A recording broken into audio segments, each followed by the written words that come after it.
Hello, welcome to another Humoma lesson. My name is Dr. Richard O'Mell, and in today's lesson, I wanted to introduce you to your pelvis. And to get you started, let's take a look at what the pelvis looks like. So I have a structural model here. Here are your two pelvic bones. They're called collectively the ilia, or individually the ilium. And you have two ilia that articulate with your sacrum. The sacrum is that triangular shaped bone at the very bottom of your spine. The end of this is your tailbone. And these bones will move backwards, forwards. So forward, back, forward, back. They also kind of, from the sacrum, will rotate outward and inward. And the other thing I wanted to point out is notice how the pelvis is shaped like a bowl. And imagine that this bowl, when it's neutral, is filled with water. And if you tilt that bowl forward, that water flows out of the front. If you tilt the bowl backward, it's going to flow backwards out the back. So, and then the other feature of the pelvis are the sitting bones. And the sitting bones, as you can see, are rocker shaped.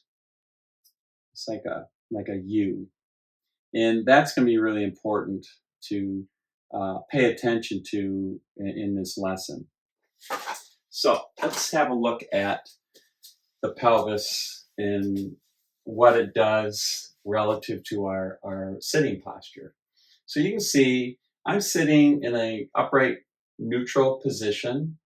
And if I roll my pelvis backwards, that's what leads to the so-called slouch. So you can notice I'm rolled back here, my whole spine curves, I get this kind of C shape. So if I let my head down, you can see it's a complete C. And most of us don't look down like this. We always want to look up, maintain a level horizon at whatever we're looking at. So typically we're going to sit at a desk, and to varying degrees, we're going to maintain this kind of slouch sitting posture. With a keyboard here, monitor place where we have it, and of course keyboard, mouse, etc. So what I want you to do in this lesson is we're going to focus on paying attention to your pelvis. We know that it can move backwards, it can move forwards. So I want you to play with those two movements and pay attention to the impact the position of your pelvis has on the rest of your structure, your spine in particular, and your head. So if I roll my pelvis back, you can see my spine bows backwards. So this is what we call spinal flexion. And if I roll my pelvis forward, it leads to spinal extension. If I go all the way and really accentuate that, I'm just bending it the other way. So I'm kind of concave in this direction, that's extension. And if I go this way, it's convex. That's called spinal flexion relative to where my back is, and it's pointing. So that's an exercise. Let's play with that. So I'm here, I'm rolled back, I'm going to roll forward, and I'm going to allow my spine to move with the motion of the pelvis. So we're going to exaggerate this. And then I'm going to roll my pelvis backwards and let my spine go into a flex position. And just forward and backwards, do that. And it's almost like a domino effect with your spine. And here, it starts here, it's coming forward, up here, up here, up here, and then into ends of my head being extended. Obviously, when you're working on something, you're going to allow that head to balance up here. So let's make an exercise out of this. So the idea with this is I want you to pay attention to pelvic position. And the other thing you can play with is when I'm in this slouch position, a lot of times when we're in a sitting position, the pelvis doesn't get involved much at all. It stays in this kind of rotated backwards slouch position, and our movements are just between the neck and the head like this. You pay attention to that, because what you want to happen is you want that as the pelvis moves forward, your spine moves forward, that this part, your chest lifts up, and you can see that brings my neck and head in a better alignment. So an experiment would be stay in this nice neutral upright position and try to roll your pelvis backwards without the chest collapsing. And that's about it. I can't roll it backwards before I start to feel pressure here in my chest. If I roll it backwards and allow that, it goes right down.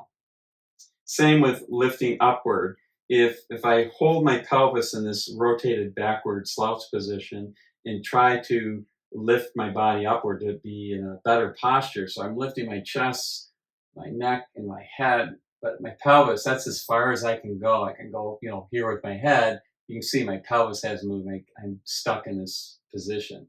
So you can see the pelvis plays a significant role in your upright posture. So if I go and just straighten this up and allow the chest, neck, and head to come up, and then you let the head sort of just balance itself. Obviously, you want to look at that level horizon at the end. So play with that. So you can move backwards, forwards, backwards, forwards. What you want to do is go comfortably as far back as you comfortably can and as far forward as you comfortably can. Don't force any movements because everybody's going to be at a different place. If you experience any pain while working with this, stop, contact either myself or if you are seeing a healthcare professional, talk to them about it. They may be able to give you some assistance on that. But whatever you do, don't push through any pain. If you feel pain doing something, do not continue. Reach out to myself or one of your personal healthcare professional. So that's one exercise you can do. The other is to play around with the pelvic movements, forward and back, and then they can go side to side. So you go side to side, forward and back, and then you can blend those movements. So you're going to my left, I'm rolling backwards over to my right pelvic bone, rolling it forward and back. And then, so it's a circle. So you just work that. And as you get that motion in your pelvis, then allow that motion to generate. It's almost like a spiral or a figure 8. So I'm here, and as I come from here to go up, it lifts my whole spine up, slouches down here, and then up. Try to synchronize all those parts of your pelvis, spine, and head working together. And you can see how fluid that gets. And then go the other way. So you're going this way and up, this way and up. Play with this. The idea with all the lessons that you're going to see from me is I'm going to give you some information and some highlights, things to focus on. And then the expectation is that you play around with it, explore what we've talked about. So to do that, ideally set some time aside and treat this as an exercise outside of your normal environment. Once you get comfortable with what you're sensing, with some of the steps that we've gone through, then start to integrate this, implement it into your day-to-day activity, especially around the activity of sitting. That's the goal here. And notice when your body is into that slouch position, pay attention to those cues. What does it feel like to be sunken here and my head, neck forward, my head jammed back on my spine?